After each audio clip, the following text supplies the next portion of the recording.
Hello বন্ধুরা, আসসালামু আলাইকুম। সবাই কেমন আছো? আশা করি ভালোই আছো। আজকে কথা বলবো বর্তমানে বাংলাদেশের কোটা প্রেক্ষাপট নিয়ে।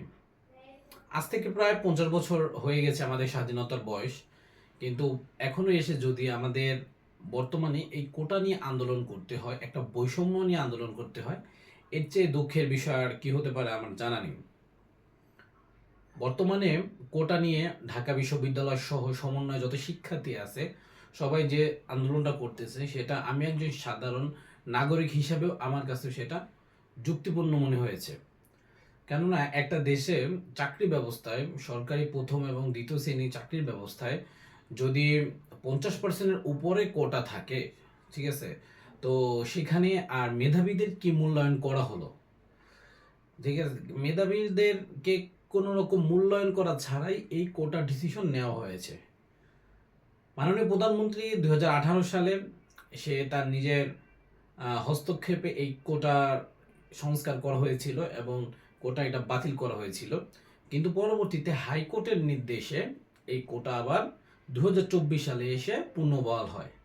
ঠিক আছে, আমিও নিজে একজন শিক্ষার্থী, তো সেই হিসেবে আমি বলতে পারি যে বাংলাদেশের স্বাধীনতার পরে এই বৈষম্যটা থাকা কোনোভাবেই বোধগম্য নয়।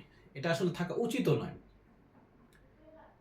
আমরা অবশ্যই মুক্তিযোদ্ধাদেরকে, তাদের পরিবারকে অবশ্যই রেসপেক্ট করি। ঠিক আছে, তাদেরকে রাষ্ট্র পক্ষ থেকে যে ভাতা দেওয়া হয়, আদার্স যে ফ্যাসিলিটিস আছে সবগুলো ঠিক দেওয়া হয়, ঠিক আছে, সেগুলো তো আমরা রেসপেক্ট করি। কিন্তু যখন নিজেদের অস্তিত্ব নিয়ে, নিজেদের চাকরি, নিজেদের ক্যারিয়ার নিয়ে যখন হুমকির মুখে হয়, তখন আসলে কথা বলতেই হয়। মুক্তিযুদ্ধের সময় আপনারা কষ্ট করেছেন, আপনারা মুক্তিযুদ্ধের সময় দেশের জন্য জীবন দিয়েছেন, সবই ঠিক আছে, এই জন্য আপনাদেরকে আমরা সবসময় শ্রদ্ধা করি, শ্রদ্ধার জায়গায় রাখি। তবে এখন যে জিনিসটা বর্তমানে হচ্ছে যে মুক্তিযুদ্ধ কোটা, এইসব কোটা নিয়ে আমাদের যে সাধারণ শিক্ষার্থীরা আছে আমাদেরকে অবমূল্যায়ন করা হচ্ছে, আমাদের মেধাকে অবমূল্যায়ন করা হচ্ছে। এমনি তো বাংলাদেশে মেধার কোনো মূল্যায়ন নাই, ধরতে গেলে নাই, নাই প্রায়, এই কথা বললেই চলে। কারণ বাংলাদেশের এখন যারা ইয়ে আছে, কি বলে, বাংলাদেশে এখন যারা মেধা ক্রমে হয়ে ওঠে, গ্র্যাজুয়েট করে, তারা কিন্তু দেশে কিন্তু কোনো রকমের চাকরির ব্যবস্থা পায় না। তো এরপরে তারা কি করে, বাহিরের রাষ্ট্রে চলে যাচ্ছে। তো বাংলাদেশ কিন্তু মেধাশূন্য হয়ে পড়তেছে।